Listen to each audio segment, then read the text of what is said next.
morning mga kadogo. Okay, ito update ko kayo sa aking cattery. Okay, so simpleng update lang to. Ito, ayan, tulog na tulog sila mga kadogo, no? Grabe tong pamilyan to, no? Masasabi kong pamilya, even na adapt lang yung isa, pamilya na sila. Lagi silang ang lalakas kumain, lalo na yun. Kailan yung papepet, lakas kumain yan, no? Inihaw na chicken pa yan. Ang dami niyan, laging marami yan. Nagtira pa sila ng konti. Grabe, tapos ito, lumalandi na naman dito eh. Tapos di naman nabubuhayan ng anak. Pero ngayon, pag nanganak to, ihiwalay ko yung lalaki. Yun siguro ang tamang gagawin ko. Tapos ito. Hinaano ko na sa anak ko para mapunta siya dun sa townhouse. Ganun nung dati si Penny, di ba? May pusa silang ganyan din kulay. Sosyal yun. Puspin yun, pero nakataon na, third floor ang bahay. So, baka dun siya mapunta. Sana pumayag yung anak ko.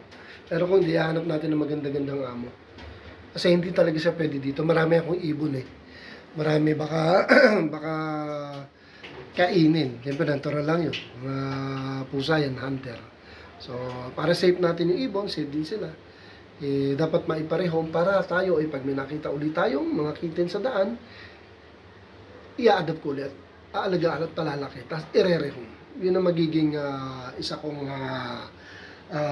plano para sa aking cattery. Gusto ko rin mag-save ng mga tinatapon na pusa, kahit pa isa-isa sila o dalawa. Okay? So ito, sayang oh. Yung mangyari, bago pa yan, ang dami niya kanina talaga, marami talaga, kasi kakabili ko lang ng fried chicken, inihaw naman ako. So ito, papakain ko ito kay Maggie sa Shih Tzu. Shih Tzu, lakas kumain nun. Patanda na yun. Alright mga kadogo, dito muna. At papakain ko muna ito kay Maggie, sayang. Have a nice day po sa atin lahat. God bless po. Thanks for watching.